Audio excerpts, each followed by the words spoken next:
안녕하세요. 오늘은 팀 페리스의 책 나는 4시간만 일한다에 나오는 내용을 소개하겠습니다. 하루에 4시간이 아니라 일주일에 4시간만 일한다는 것입니다. 이 책은 시간으로부터 자유로워지면서 수입이 저절로 생기게 하는 방법에 대해 쓰고 있습니다.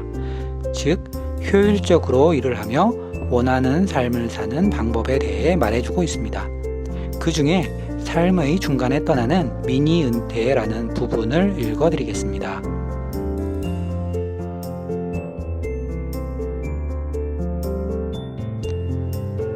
한 미국인 사업가가 의사의 지시에 따라 멕시코의 작은 해안 마을에서 휴가를 보내고 있었다. 첫날 아침 그는 사무실에서 온 긴급한 전화를 받은 뒤 잠을 이룰 수 없어 머리를 식히려고 부둣가에 나갔다. 부두에는 달랑 어부 한 명이 탄 작은 배가 되어져 있었는데 그 배 안에는 큼직한 황다랑어 몇 마리가 있었다. 미국인은 그 멕시코 어부에게 물고기가 아주 훌륭하다고 칭찬을 했다. 이것을 잡는데 얼마나 걸리셨나요? 미국인이 물었다. 얼마 안 걸렸다. 멕시코인은 놀라울 정도로 완벽한 영어를 구사하였다. 바다에 오래 있으면서 고기를 좀 더 많이 잡지 그러셨어요? 다시 미국인이 물었다. 가족을 먹여 살리고 친구들에게도 몇 마리 나눠줄 만큼 잡았는걸?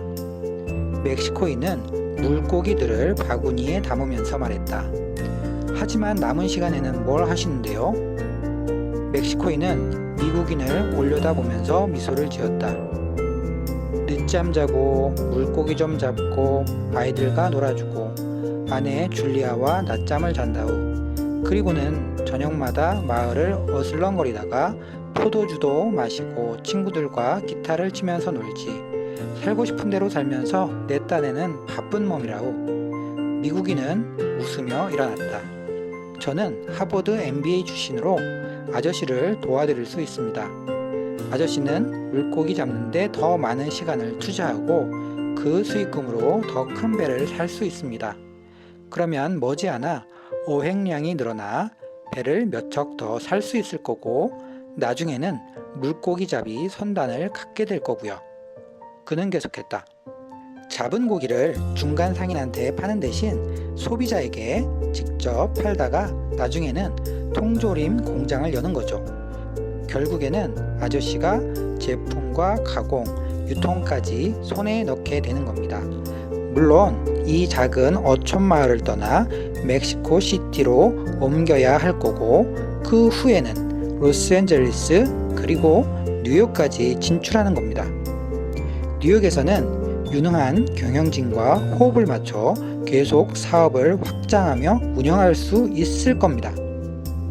그 모든 일을 이루는데 얼마나 걸리겠소? 멕시코인 어부가 물었다. 이 말에 미국인이 대답했다. 15년에서 20년 정도요? 길어야 25년이죠. 그 다음엔 어떻게 돼요? 미국인이 웃으며 말했다. 그게 가장 중요한 부분이죠. 때가 되면 주식을 상장한 후 회사 주식을 팔아서 엄청난 부자가 되는 겁니다. 아마 수백만 달러는 벌게 될 거예요. 수백만 달러? 그리고 나서는 그 다음엔 은퇴 후 작은 어촌 마을로 가서 늦잠 자고 물고기 좀 잡고 아이들과 놀아주고 아내와 낮잠 자고 저녁에는 어슬렁어슬렁 마을이나 돌아다니며 포도주도 마시고 친구들하고 기타 치며 노는 거죠. 얼마 전 나는 샌프란시스코에서 대학 룸메이트였던 한 친구와 점심을 먹었다. 그는 머지않아 최고 경영대학원을 졸업하고 투자은행으로 되돌아갈 예정이었다. 그 친구는 자정이 다 돼서야 사무실에서 집으로 돌아오는 생활이 싫긴 하지만 만약 9년 동안 주당 80시간을 일하면 전무이사가 돼 1년에 300만 달러에서 1천만 달러까지 벌게 될 거라고 내게 설명했다. 그때가 되면 성공하는 것이라고 했다. 이봐, 도대체 1년에 300만 달러에서 1천만 달러씩 벌어서 뭐 하게? 라고 나는 물었다. 그의 대답은 어땠을까? 태국으로 장기 여행을 떠날 거야. 만약 결코 이룰 수 없을 것 같은 당신의 꿈이 태국에서 질리도록 살아본다거나 카리브해를 돌아다닌다거나 오토바이를 타고 중국 대륙을 횡단하는 것이라면 생각해보라. 이 정도는 3,000달러도 안 들이고도 할 수 있는 일이다.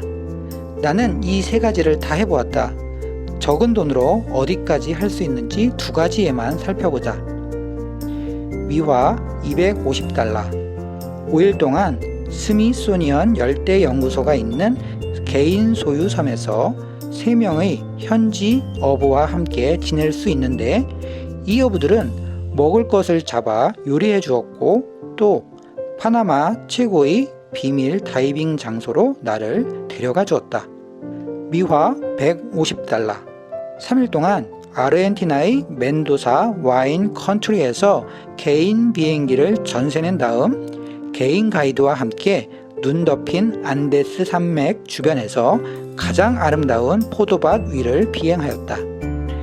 만약 당신이 1년에 50주일하는 데 익숙해져 있는 사람이라면 장기 여행을 떠나게 되더라도 14일 동안 10개국을 쏜살같이 둘러본 다음 완전히 지쳐 나가 떨어질 가능성이 농후하다. 이것은 굶주린 개를 뷔페에 데리고 가는 것과 같은 일이다. 한꺼번에 너무 많이 먹어 배가 터져 죽게 된다는. 나도 비전을 찾기 위해 15개월의 여행 중 첫 3개월을 이렇게 보냈다. 3주간 일정으로 여행을 온 친구와 7개국을 방문하며 적어도 20군데의 숙소를 거쳤다. 그 여행은 아드레날린으로 꽉 찬 한때였지만 인생을 고속으로 돌려보는 듯한 일이었다.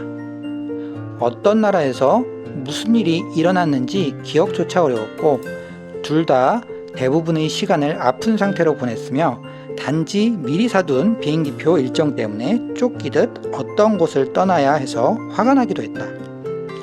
나는 이런 방식과는 전혀 다르게 여행하기를 권한다. 찍고 떠나기식 여행의 대안이라고 할 수 있는 미니 은퇴는 집으로 돌아가기 전 또는 다른 곳으로 가기 전에 한 곳에서 1개월에서 6개월 정도 머무르라는 의미이다. 이것은 궁극적인 의미에서 휴가와 반대되는 개념이다. 미니 은퇴는 비록 쉬는 것이기는 하지만 당신을 무엇으로부터 도피하게 만드는 것이 아니라 인생을 되돌아보게 해서 백지 상태로 만드는 것이기 때문이다.